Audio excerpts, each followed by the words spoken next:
وأشهد أن محمدا عبده ورسوله اللهم صل وسلم وبارك وكرم على حبيبنا وشفيعنا وقرة أعيننا أبي القاسم المصطفى محمد وعلى آله وصحبه أجمعين. أما بعد.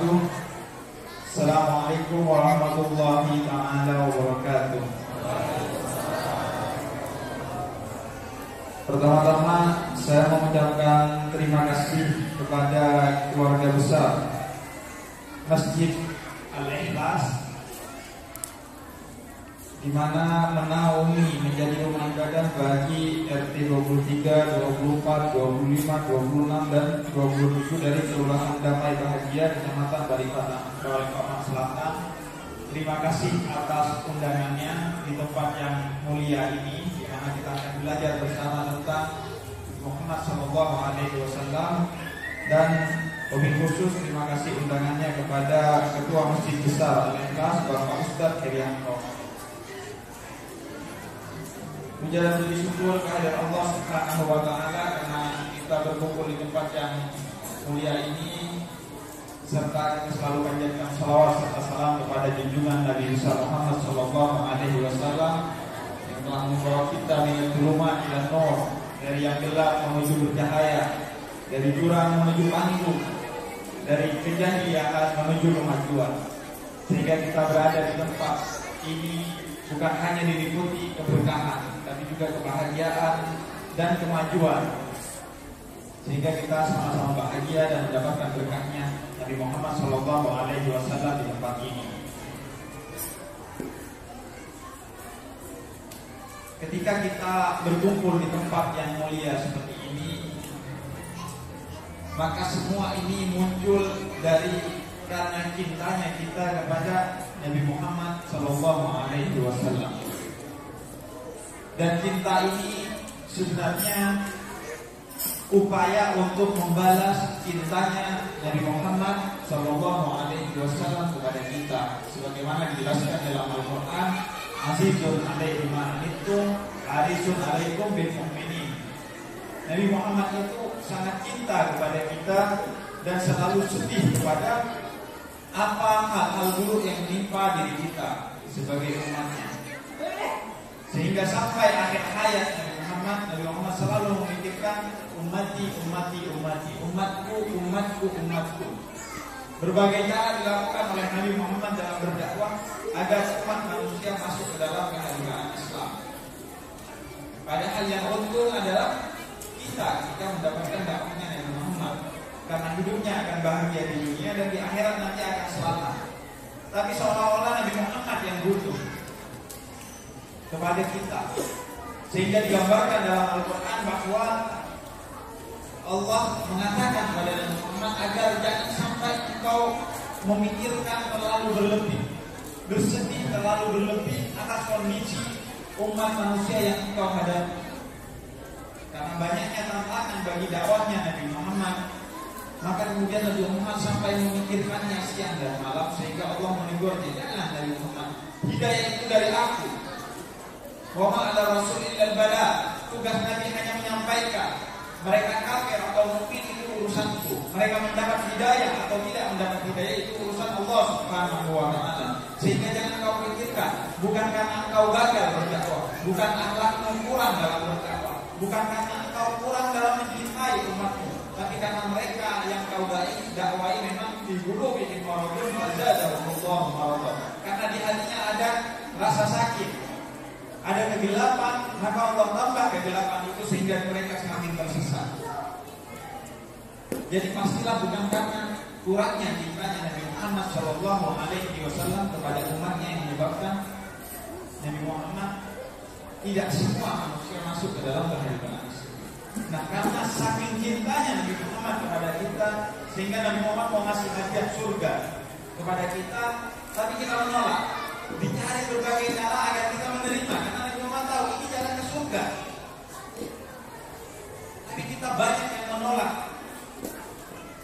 sehingga kemudian Nabi Muhammad belum melakukan berbagai upaya karena cintanya Nabi Muhammad kepada umat manusia, bukan umat Islam saja, tapi seluruh umat manusia. Beliau adalah rahmatan lil alamin, rahmat bagi semesta.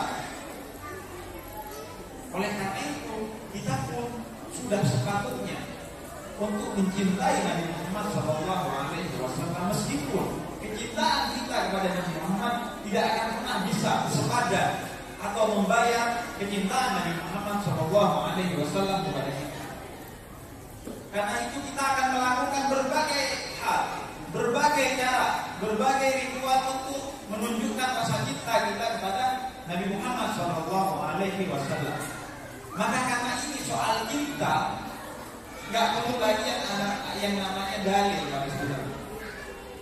karena ini soal cinta. Meskipun banyak dalil yang membenarkan tentang perayaan Maulid Nabi Muhammad SAW, tapi kalaupun tanpa dalil tidak ada masalah, karena ini soal cinta kita kepada Nabi Muhammad SAW. Sehingga apapun akan kita lakukan untuk menyenangkan Nabi Muhammad SAW selama tidak melanggar syariatnya Nabi Muhammad SAW.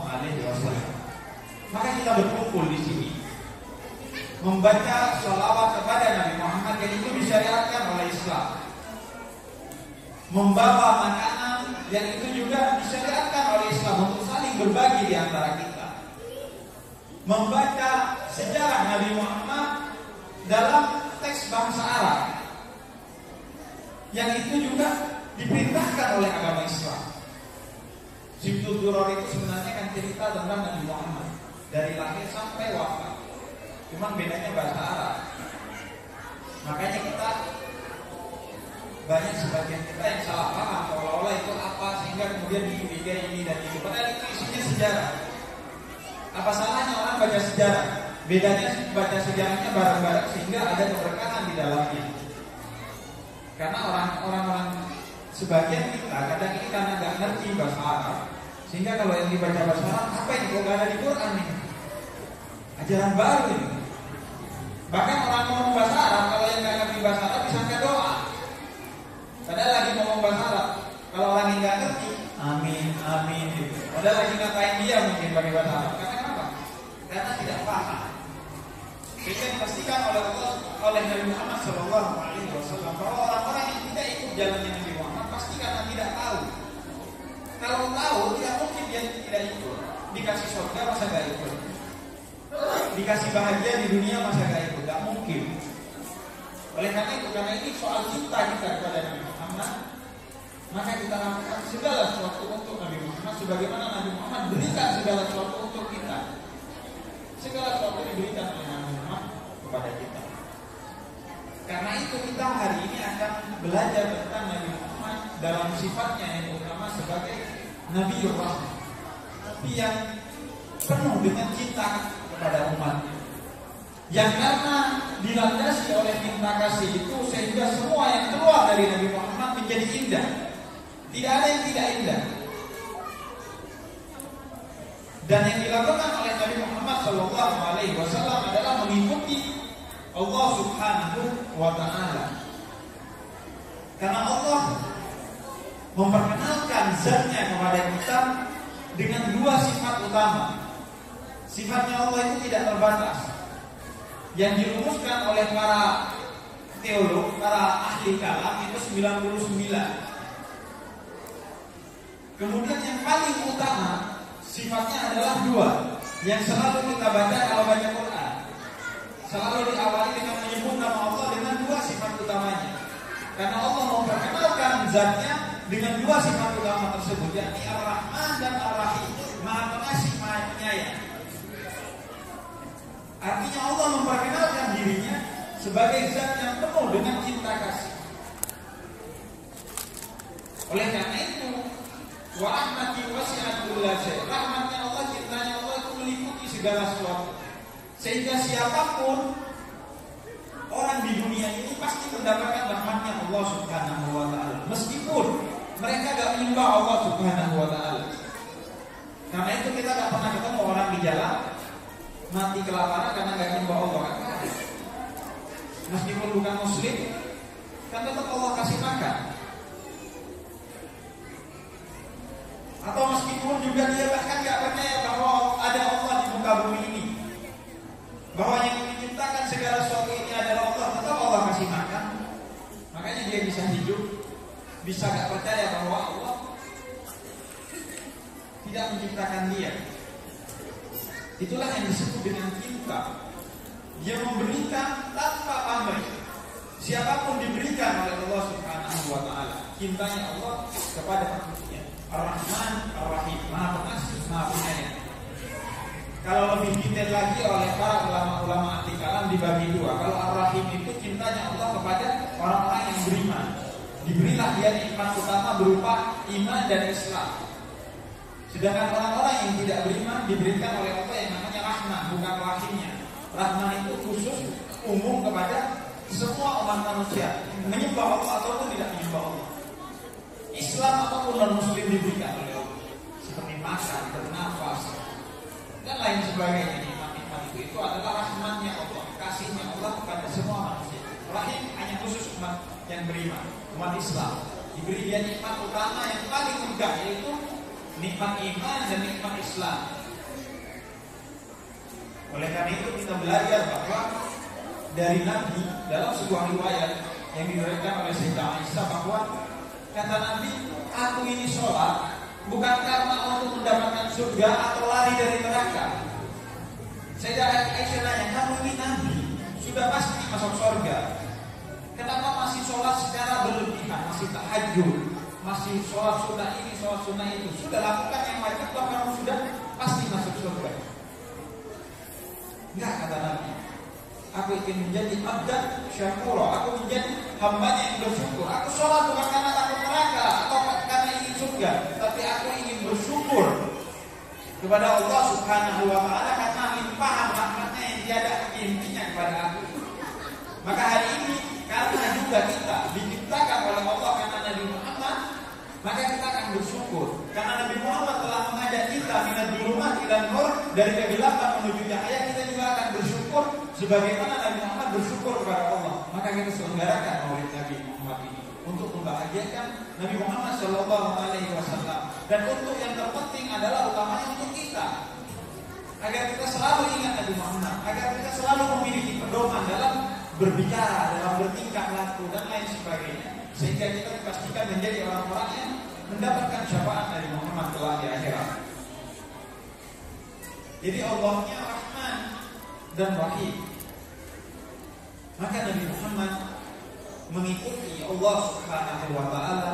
Dia menjadi nabi dengan sifat utamanya sebagai Nabiur Rahman, nabi yang penuh dengan cinta kasih, sehingga segala sesuatu yang keluar dari rasa cinta pasti indah, nggak ada yang jelek. Lihat saja kalau ada suami istri yang baru nikah, itu yang keluar dari mereka pasti selalu indah atau dirasa indah. Dikasih bunga, dikasih coklat, bahkan yang namanya mawaddah, cintanya, cinta dalam kualitas yang tinggi, menyebabkan walaupun yang keluar itu tidak indah, akan terasa indah bagi orang yang dicintai. Kalau ukurnya gini, kalau orang masih belum saling mencintai, misalnya belum menikah, perempuan dan laki-laki tidak saling kenal dan tidak menikah tentunya, maka kalau dia misalnya maaf buang angin, di hidung kita langsung terasa bau. Tapi kalau sudah menikah, apalagi masih awal-awal nikahnya, itu mau buang angin apapun tetap terasanya indah, seolah-olah wangi, seolah-olah parfum. Kenapa? Karena cinta. Semua yang keluar dari rasa cinta akan indah atau terasa indah, nggak akan ada yang jelek. Sehingga semua yang keluar dari Nabi Muhammad Shallallahu Alaihi Wasallam itu segalanya indah, karena beliau adalah Nabiur Rahman, Nabi yang penuh dengan cinta kasih. Dikisahkan oleh banyak riwayat, misalnya di antara hal-hal kecil yang berefek besar yang dilakukan oleh Nabi Muhammad, yang karena muncul dari beliau sebagai Nabiur Rahman, Nabi yang penuh dengan cinta kasih. Misalnya beliau tidak pernah menunjuk dengan satu jari. Diriwayatkan oleh para ulama bahwa dia ketika menunjuk orang selalu dengan 5 jari sebagai bentuk penghormatan kepada orang lain. Indah, nunjuk aja indah, tak ada nunjuk begini. menunjuk dengan semua tangannya. Nabi Muhammad Shallallahu Alaihi Wasallam. Kalau dipanggil, nggak pernah yang menoleh hanya kepalanya, selalu dengan badannya sebagai bentuk penghormatan kepada orang yang memanggil, sehingga yang memanggil merasa dihormati, sehingga akan terlihat indah bagi yang memanggil. Inilah akhlak Nabi Muhammad, Nabi yang penuh dengan cinta kasih, sehingga semua yang keluar, walaupun hal-hal kecil, indah dilihat orang lain. Bahkan diakui oleh para sahabat bahwa meskipun Nabi Muhammad itu setiap hari kumpul dengan banyak sahabatnya di masjid maupun di tempat-tempat lain, itu kalau orang bertamu kepada Nabi Muhammad atau kumpul dengan Nabi Muhammad di masjid, semua sahabat yang kumpul selalu merasa dirinya paling diperhatikan oleh Rasul Shallallahu Alaihi Wasallam. Karena kenapa? Karena matanya Nabi Muhammad itu yang keluar adalah selalu keindahan, karena berdasarkan cinta kasih. Sehingga ketika Nabi Muhammad duduk bersama orang-orang di suatu majelis, semua orang merasa paling diperhatikan oleh Nabi Muhammad, karena beliau melihat satu persatu orang itu dengan mata yang penuh dengan cinta kasih, sehingga akan terasa indah orang yang duduk dengan Nabi Muhammad. Gak ada yang merasa tidak diperhatikan. Bahkan kalau saling tanya, dia merasa yang paling diperhatikan adalah saya, karena saking perhatiannya ke setiap orang yang diduduki oleh Nabi Muhammad Shallallahu Alaihi Wasallam. Dan karena perhatiannya Nabi Muhammad kepada segala hal, diriwayatkan bahwa Nabi Muhammad Shallallahu Alaihi Wasallam itu ada ibu-ibu tua yang selalu jadi semacam marbot, ikhlas saja nyapu di sekitar masjidnya Nabi Muhammad Shallallahu Alaihi Wasallam. Pembantu, kalau sekarang mungkin pasukan kuning, itu setiap hari nyapu di masjidnya Nabi Muhammad. Ibu ini merasa seolah-olah kemudian mungkin Nabi tidak tahu apa yang dilakukan, karena siapalah saya, kata ibu ini. Cuma pasukan kuning tukang nyapu, ngambil berkahnya Nabi Muhammad Shallallahu Alaihi Wasallam. Suatu hari Nabi Muhammad pergi keluar dari Madinah.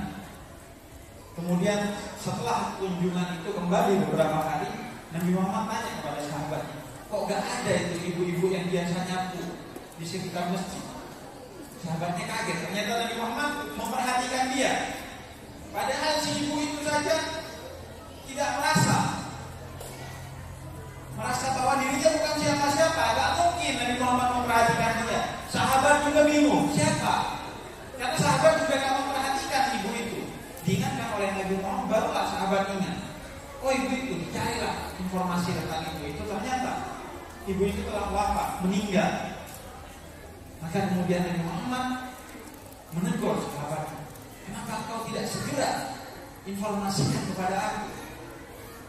Maka kemudian Nabi Muhammad meminta diantar kepada kuburannya dan mendoakan ibu tersebut. Perhatian Nabi Muhammad bahkan kepada orang-orang yang mungkin secara umum dalam pandangan manusia tidak diperhatikan oleh kita. Kita yang biasanya bekerja di kantor-kantor yang besar, yang OB-nya, yang office boy-nya itu biasanya ganti-ganti, itu mungkin gak saling kenal. Atau kalau di kota-kota besar, itu bahkan tetangga satu tembok itu gak saling kenal, namanya gak tahu. Boro-boro pernah pinjam gula atau pinjam beras. Kalau di kampung kan sampai pinjam gula, pinjam beras dan lain sebagainya. Kalau ini kenal nama pun enggak, apalagi silaturahmi. Tapi Nabi Muhammad, semua orang yang ada bersama Nabi Muhammad, orang besar ataupun orang kecil, berpangkat tidak berpangkat, kaya atau miskin, diperhatikan oleh Nabi Muhammad Shallallahu Alaihi Wasallam karena matanya penuh dengan cinta kasih, tidak pernah membiarkan orang luput dari perhatiannya, sehingga beliau tidak pernah juga merasa bahwa dirinya lebih baik dari orang lain. Bahkan beliau di akhir ayatnya tidak merasa bahwa dirinya akan aman ketika bertemu Allah Subhanahu wa taala. Takut masih ada orang-orang yang masih tidak rela kepada Nabi Muhammad Shallallahu Alaihi Wasallam karena pernah disakiti. Oleh karena itu 2 hari menjelang kematian Nabi Muhammad Shallallahu Alaihi Wasallam, beliau memanggil sahabat-sahabatnya. Kemudian kata Nabi, gombong saya, angkat kedua tangan saya bawa saya ke masjid karena Nabi sudah sakit. Dibawa Nabi ke masjid. Dengan terlunta-lunta Nabi berdiri. Kemudian Nabi katakan kumpul semua sahabat, semua orang yang pernah mengenal aku dan aku mengenal dia, tolong kumpul di masjid.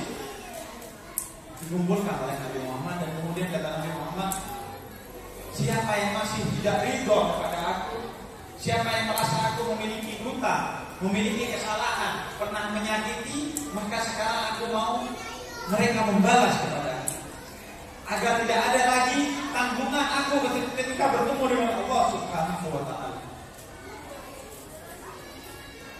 Sahabat menangis karena sudah tahu ini ajalnya Nabi Muhammad sudah dekat. Dan manusia yang penuh dengan cinta kasih ini, Nabi Rahmat yang selalu memperhatikan orang-orang yang selalu keluar darinya keindahan, masih merasa bahwa mungkin ada yang disalahi, mungkin ada yang sakit hati. Kata Nabi Muhammad, balas agar saya tenang ketemu Allah Subhanahu wa ta'ala. Begitu rendahnya hati Nabi Muhammad SAW. Beliau manusia yang paling unggul di sisi Allah Subhanahu wa ta'ala, tapi selalu hatinya dikondisikan seolah-olah manusia yang paling rendah. Rendah hati. Tentu sahabat kemudian gak ada yang berani bilang bahwa Nabi Muhammad pernah salah. Gak ada yang pernah merasakan Nabi Muhammad melakukan salah, melakukan hal yang tidak wajar pun, tidak sempurna pun, gak pernah Nabi Muhammad. Selalu memberikan hal yang indah dan sempurna kepada seluruh sahabatnya dan seluruh orang yang mengenal dia. Gak akan mengenal Nabi Muhammad kecuali mendapatkan kebaikan dari Nabi Muhammad SAW, mendapatkan cintanya Nabi Muhammad SAW. Tapi tiba-tiba di tengah orang-orang yang ramai itu ada seorang bernama Saudah yang mengancam. Saya, kata Saudah, kaget semua sahabat. Berani-beraninya dia mengancam tangan. Mustahil Rasul pernah melakukan kesalahan kepada siapapun, termasuk kepada dia. Tapi kenapa dia mengancam tangan? Kemudian kata Saudah dipanggil oleh Nabi, kemari cepat lekas. Datang kepada Nabi, kata Saudah, dulu ketika engkau mengatur barisan ketika berperang, maka engkau pernah menunjuk aku dengan tongkatmu, sehingga kemudian aku mengalami sakit di perutku. Maka sekarang aku akan membalas itu sebagaimana engkau minta. Maka kemudian kata Nabi Muhammad, ambil tongkat itu. Tongkat itu ada di rumah, ambil. Menyuruh kemudian Sayyidina Ali bin Abi Thalib untuk mengambil tongkatnya di rumahnya. Ambil tongkatnya, dibawa kepada Nabi Muhammad SAW. Dan kemudian kata Nabi Muhammad, balas dengan balasan yang setimpal, sehingga aku akan aman dengan Allah Subhanahu wa ta'ala. Tidak ada lagi kesalahanmu yang tidak ditebus oleh orang yang aku lakukan kesalahan. Padahal beliau tahu bahwa beliau tidak pernah melakukan kesalahan. Dan semua orang bersaksi bahwa Nabi Muhammad tidak pernah melakukan kesalahan. Tapi kemudian kata Nabi Muhammad, lakukan. Kemudian kata Saudah, ketika aku ditusuk-tusuk oleh tongkatmu, wahai Nabi, saat itu aku tidak menggunakan pakaian, sehingga tongkat itu langsung menyentuh kulitku. Maka kemudian Nabi Muhammad angkat bajunya sampai terlihat perut suci Nabi Muhammad SAW. Kata Nabi Muhammad, lakukan itu yang setimpal sekarang. Maka kemudian Saudah melempar tongkat Nabi Muhammad SAW. Dia peluk pribadi agung itu dan dia cium perutnya. Demi Allah, kata Saudah, Muhammad Rasulullah tidak pernah melakukan kecuali keindahan kepada siapapun, termasuk diriku. Yang aku lakukan hanyalah rasa ingin bibir ini menyentuh perut Nabi Muhammad, sehingga bibir ini menjadi saksi nanti di akhirat bahwa bibir ini dan tubuh ini tidak pernah disentuh oleh api neraka karena pernah menyentuh pribadi agung bernama Muhammad Rasulullah SAW. Jadi dia berbohong, dia ingin menyentuh Nabi Muhammad karena ingin mengambil keberkahan dari Nabi Muhammad SAW. Tak pernah merasa dirinya aman, selalu rendah hati, meskipun beliau adalah manusia yang teragung di sisi Allah Subhanahu wa ta'ala.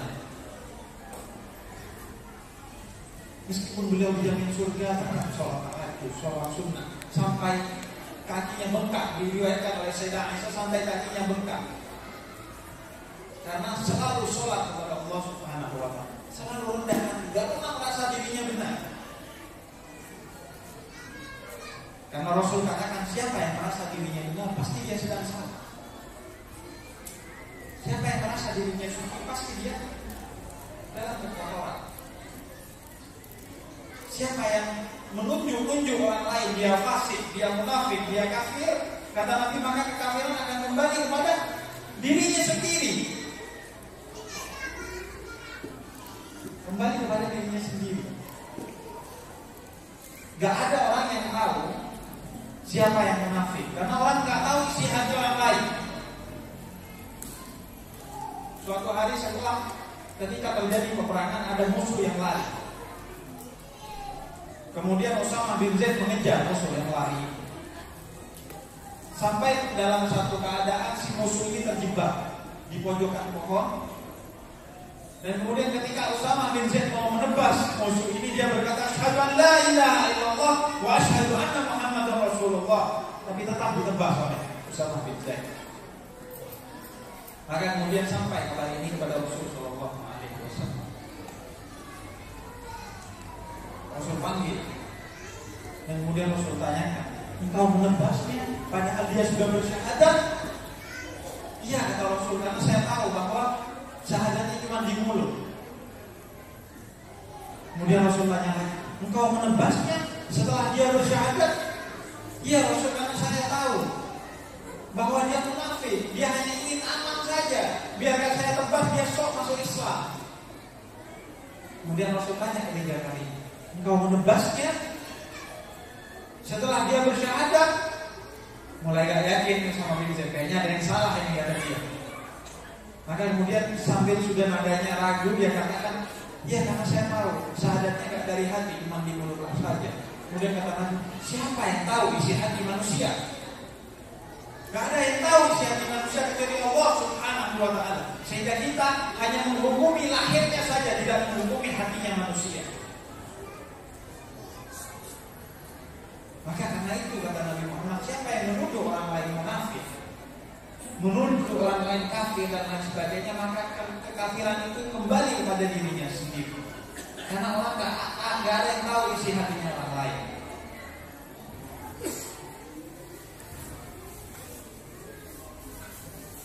Oleh karena itu betapapun Abu Thalib paman Nabi itu diketahui secara lahiriah bukan bagian dari umat Islam, tapi banyak ulama yang meriwayatkan, menafsirkan bahwa Abu Thalib bagian dari umat Islam karena hatinya bersama Rasulullah Shallallahu Alaihi Wasallam.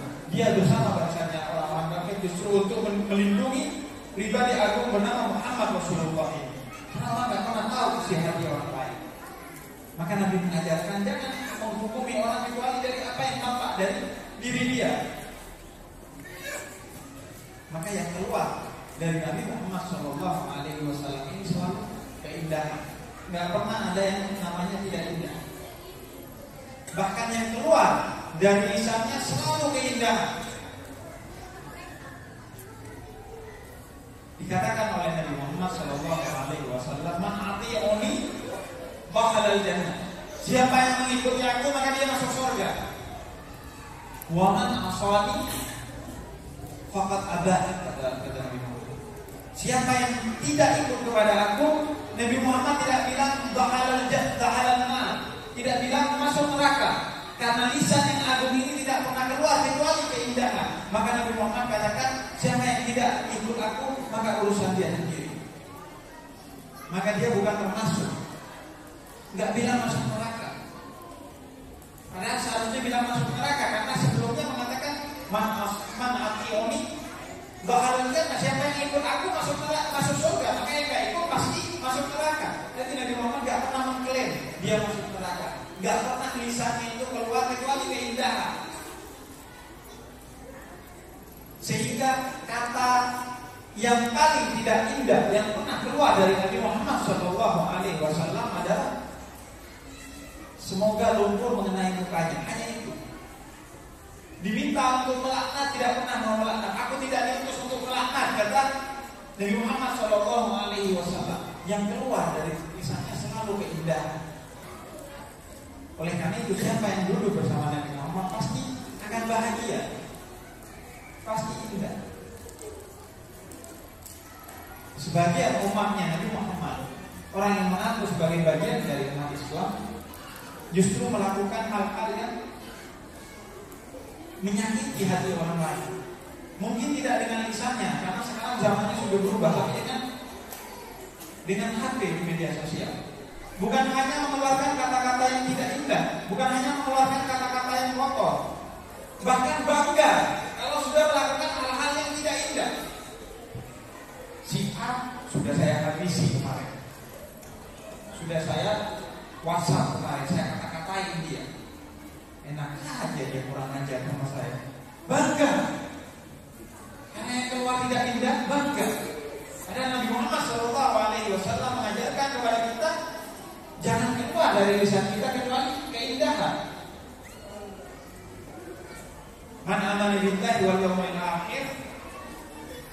Siapa yang beriman kepada Allah dan hari akhir, maka yang keluar dari lisannya tidak keluar kecuali keindahan. Man amana billahi wal yawmil akhir wal yaqul khairan aw yaskur. Mereka akan berkata baik atau diam. Nggak ada istilahnya berkata buruk dalam rumus umat Islam. Selalu berkata baik atau diam. Kalau kita bukan hanya berkata buruk sebagai orang yang mengaku umat Islam. Dan ini nasihat utamanya bagi diri saya sendiri yang masih sering melakukan hal-hal tersebut. Ngata-ngatain orang di medsos atau mengkritik orang tapi dengan bahasa yang jelek. Kemudian bangga, wah sudah saya habisi si A, makanya gak berani ngomong ke orang sekarang. Bangga karena tinggi hati. La tamshi fil ardi marahan, jangan sombong kata Allah. Ini bangga karena kesombongannya. Bukan hanya sombong, bangga karena sombong, karena sudah mempermalukan orang lain. Yang mengkritik orang lain karena melakukan kesalahan di depan masyarakat, beliau tidak pernah menyebut namanya. Karena apa? Karena ingin menjaga perasaan orang yang melakukan kesalahan. Jadi tidak pernah keluar dari lisannya kecuali keindahan, sehingga orang-orang yang ada di sekitarnya selalu merasakan yang namanya keindahan. Itulah pribadi agungan Muhammad SAW. Karena rumusnya memang begitu. Allah kasih rumus halal, thayyiban, kemudian ditambahi mubarakan kalau bisa. Umat Islam itu bukan hanya mengejar yang halal. Yang halal harus thayyiban, yang thayyib harus mubarakan. Bukan hanya kata-kata yang harus, bukan hanya kata-kata yang benar, bukan hanya makanan yang halal, bukan hanya sesuatu yang benar yang keluar dari orang Islam, tapi juga harus thayyib, harus baik. Makan daging kambing halal, tapi kalau sakit kolesterol dan lain sebagainya hindari, kata Allah. Karena orang Islam rumusnya bukan cuma yang halal, bukan hanya yang benar. Kalau kata orang Jawa, yang benar harus benar. Yang benar harus disampaikan dengan cara yang baik. Makanya bukan hanya halal dalam kamus Al-Quran, tapi juga thayyiban. Yang halal kalau tidak baik tinggalkan. Makanya kita diajari oleh Nabi Muhammad SAW ketika berdakwah atau ketika berbicara, melakukan segala sesuatu yang benar sekalipun harus disampaikan dengan cara-cara yang baik. Bil hikmah wal mau'izatil hasanah dalam bahasa Al-Quran. Dengan cara-cara yang baik. Makanya Nabi Muhammad, meskipun beliau yang paling benar, tetap menyampaikan dakwahnya dengan cara-cara yang baik.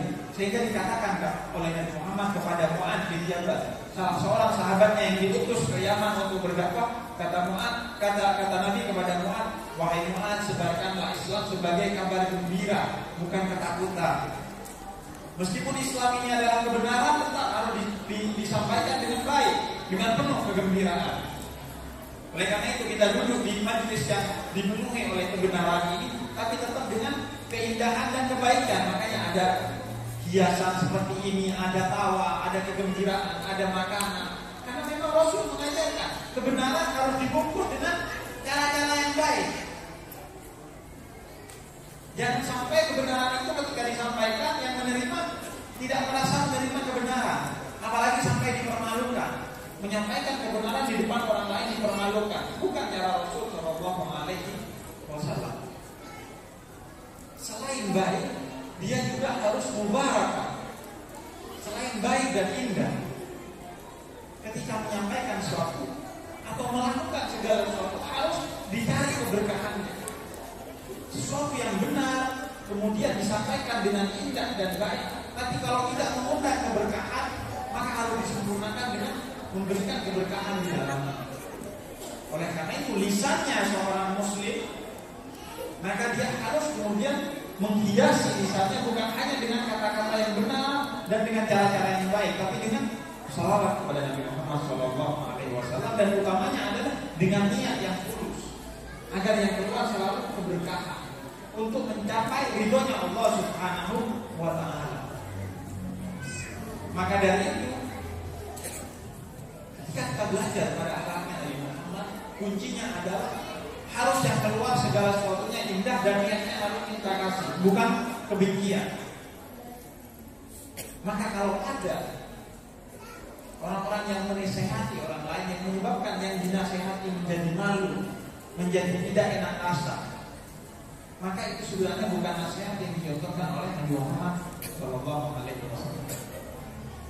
Kemudian setelah kita mengenal bahwa Nabi Muhammad ini pribadi yang penuh dengan cinta kasih, Nabiur Rahmah, yang keluar hanya indah karena di dalam dirinya yang ada hanya cinta, maka kemudian kenapa Nabi Muhammad masih melakukan peperangan? Mana ada orang yang penuh dengan cinta kasih tapi melakukan peperangan? Kenapa Nabi Muhammad masih melakukan peperangan? Bahkan diriwayatkan Nabi Muhammad melakukan sekitar 40 peperangan dengan orang-orang kafir harbi, kafir yang memerangi Nabi Muhammad. Kenapa Nabi Muhammad memerangi? Padahal beliau penuh dengan cinta kasih dan yang keluar selalu keindahan, kebaikan, keberkahan. Maka sebelumnya kita akan menghitung dulu bahwa begini, Nabi Muhammad itu hidupnya, kalau kita total sebagai Nabi dan Rasul adalah 23 tahun, dari umur 40 sampai umur 63 tahun. Kalau dikalikan 365 hari per tahun kan 365 hari. Kalau dikalikan 365 hari, jumlah hidupnya Nabi Muhammad sebagai Nabi dan Rasul itu 8.000 sekian hari.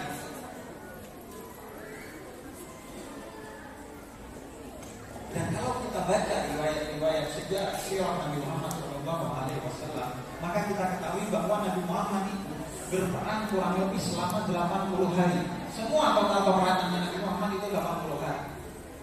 Jadi artinya hanya 1% dari kehidupan Nabi Muhammad SAW yang digunakan untuk berperang. 99% digunakan untuk menebarkan rahmat dan menunjukkan akhlak yang agung. Tapi masih ada sebagian dari umatnya Nabi Muhammad yang mengaku pengikutnya Nabi Muhammad membalikkan keadaan, seolah-olah 99% hidupnya Nabi Muhammad ini perang. Sehingga yang diceritakan tentang Nabi Muhammad cuma perang dan perang. Sehingga orang kalau kenal Nabi Muhammad seolah-olah raja perang. Tapi ketika orang Barat menggambarkan Nabi Muhammad sebagai orang yang bengis, yang penuh dengan kebencian, peperangan, dengan sorban diganti dengan bom, dan pakaian diganti dengan rompi anti peluru, kita tak terima. Padahal sebagian kita menggambarkan Nabi Muhammad seolah-olah hidupnya hanya berperang. Sedangkan faktanya Nabi Muhammad itu hanya 80 hari, 1% hidupnya yang digunakan untuk berperang. Tadi pertanyaannya belum selesai. Tapi kenapa masih berperang? Kalau dia penuh dengan cinta kasih, seharusnya nggak pernah berperang. Maka kita akan bicarakan bahwa perannya Nabi Muhammad SAW itu dilandaskan kepada rasa cinta kasih, dan tujuannya juga cinta kasih, dan dilakukan dengan cinta kasih. Maka kita dapat di perang Badar, perang pertama umat Islam itu dilakukan di bulan Ramadan. Bahkan tanggal 17 bulan Ramadan, waktu turunnya Al-Quranul Karim. Kenapa? Padahal ini bulan suci, kok berperang? Karena Allah ingin mengirimkan pesan kepada kita bahwa perang ini bukan karena kekotoran, perang ini bukan karena nafsu, tapi karena kesucian. Makanya dia dilakukan di bulan suci, saat orang tidak boleh ada nafsu di dalamnya. Di bulan Ramadan nafsu harus kita habiskan dari diri kita. Makanya kita perang pertamanya di bulan Ramadan untuk Allah mengatakan bahwa perang dalam Islam bukan karena nafsu, bukan karena benci, tapi karena mereka diserang oleh kelompok lain dan kemudian mereka membela diri sepatutnya. Makanya Sayyidina Ali bin Abi Thalib dalam satu peperangan pernah kemudian seorang musuh jatuh. Salah seorang punggawa Quraisy jatuh, dipedang kakinya oleh Sayyidina Ali sehingga dia terkapar, jatuh dari kudanya. Kemudian si punggawa Quraisy ini bilang ke Sayyidina Ali, bunuh saya. Karena dia takut dia tidak dibunuh oleh Sayyidina Ali. Karena kalau tidak dibunuh dia akan malu. Punggawa Quraisy yang sangat sombong kemudian kakinya patah, dilihat oleh masyarakat dan ditanya, siapa yang matahin Ali bin Abi Thalib anak muda? Malu dia. Maka kata dia, cepat bunuh saya nggak mau menanggung malu. Karena Sayyidina Ali belum membunuhnya, maka dia ludahi Sayyidina Ali bin Abi Thalib. Agar apa? Agar marah dan kemudian membunuh orang ini. Tapi justru karena diludahi, Sayyidina Ali bin Abi Thalib malah mundur, tidak membunuh orang ini. Kemudian dia keliling dalam waktu beberapa menit, barulah kemudian mengeksekusi orang itu. Kemudian sahabatnya nanya, para sahabat Nabi kemudian nanya kepada Sayyidina Ali bin Abi Thalib, kenapa engkau tadi ketika diludahi justru mundur? Kalau kita, apalagi saya, udah musuh kafir perang, dikasihani masih meludahi, kok makin mantap kita ya. Makin ini emang depan aja gitu. Tapi Sayyidina Ali malah mundur. Kenapa kata sahabat? Kemudian Sayyidina Ali menjawab, karena aku tidak ingin tebasan pedang ini karena nafsuku, karena aku marah kepada dia yang meludahi aku. Tapi aku ingin memastikan bahwa tebasan pedang ini tetap karena Allah Subhanahu wa Ta'ala, karena cinta, karena ingin mendapatkan ridhonya Allah Subhanahu wa Ta'ala, bukan karena Ali bin Abi Thalib.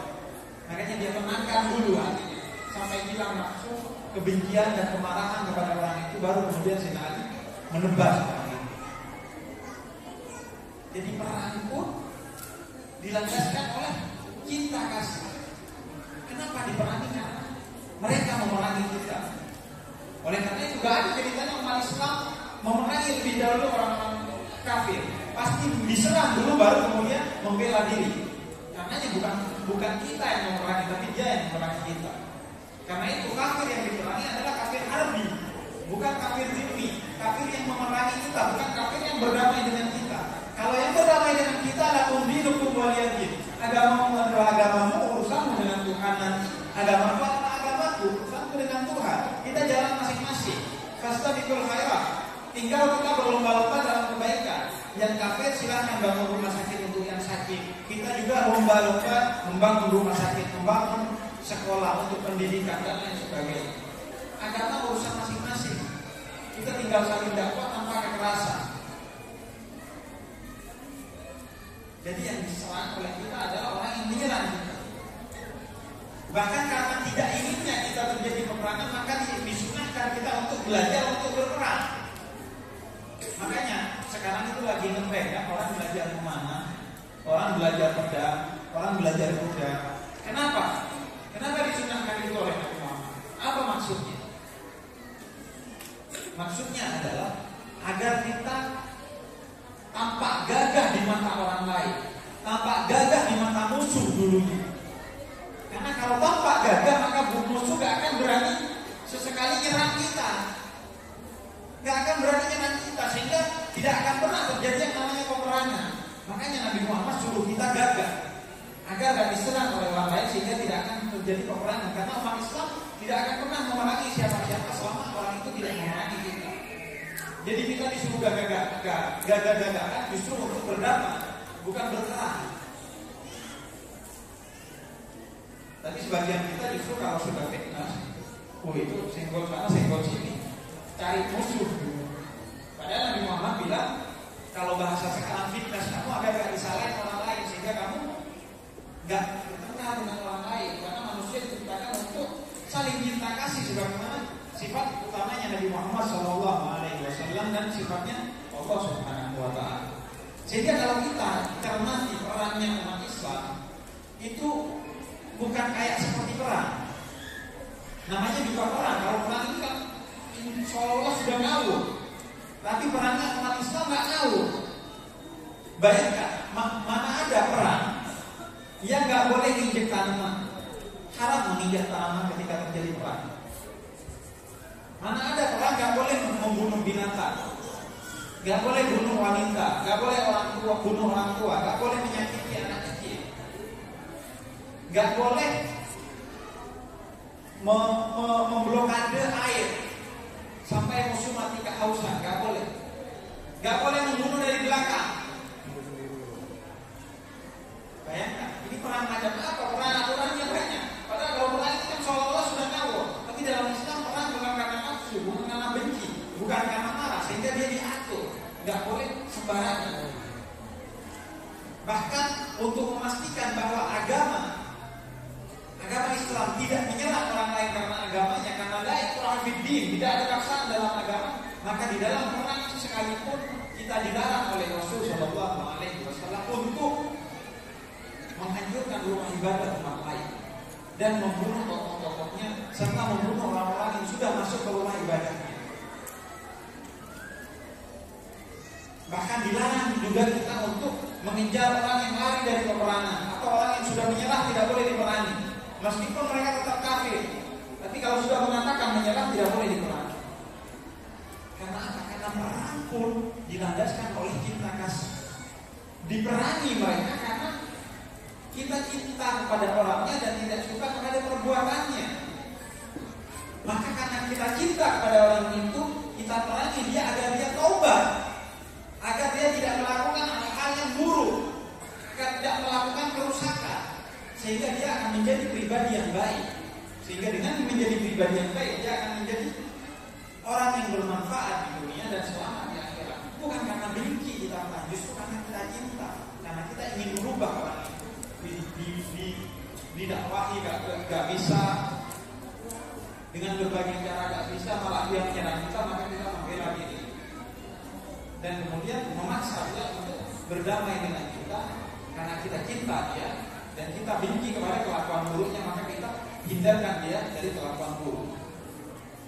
Sehingga kalaupun kita membunuh musuh itu karena kita tidak ingin dia melakukan kerusakan yang lebih besar, besok rusak dan seterusnya, dan tidak ingin dia masuk dalam dosa yang lebih besar karena dia sudah menjadi musuhnya Allah Subhanahu Wa Taala. Maka kita belajar pada hari ini bahwa segala sesuatu yang keluar dari umat Islam harus keindahan, dan semua umat Islam harus melandaskan dirinya kepada cinta kasih. Tidak boleh yang adanya kebencian di dalam diri umat Islam kepada siapa. Jangankan kepada lawan, jangankan kepada kawan, kepada lawan pun kita juga harus cinta kasih. Sebagaimana Nabi Muhammad selalu cinta bahkan kepada lawan-lawannya. Ada orang Yahudi yang selalu menyakiti Nabi Muhammad SAW. Yahudi itu selalu menyakiti Nabi Muhammad SAW. Bahkan ketika Nabi Muhammad diutus oleh Allah, orang-orang Yahudi mengatakan bahwa Nabi Muhammad pasti bohong karena Allah sejak turun agama Yahudi gak pernah lagi menurunkan Rasul. Tangan Allah sudah diikat oleh orang Yahudi dan orang Yahudi, sehingga Muhammad pasti berbohong. Bahkan Nabi Muhammad dikatakan syekh, tukang sihir. Ada syihrul mubin, yang dibawa oleh Muhammad adalah sihir yang nyata. Tapi akhlak dari Muhammad yang keluar selalu keindahan, tidak pernah benci orang lain meskipun orang Yahudi, selalu mencintai. Sehingga suatu saat ketika Nabi Muhammad sedang asik-asiknya berpidato, sedang menyampaikan nasihat kepada umatnya, tiba-tiba ada iring-iringan jenazah. Maka kemudian Nabi Muhammad turun dari mimbar sampai ke depan teras masjidnya, kemudian beliau berdiri dan menangis. Sahabat yang melihat itu menyangka Nabi Muhammad gak kenal bahwa orang itu orang Yahudi. Mungkin maksudnya Nabi Muhammad itu umat Islam, sehingga Nabi Muhammad menghormati dan berdiri sambil menangis. Maka ditarik jubahnya Nabi Muhammad. Nabi itu orang Yahudi. Itu orang Yahudi Nabi, bukan umat Islam itu.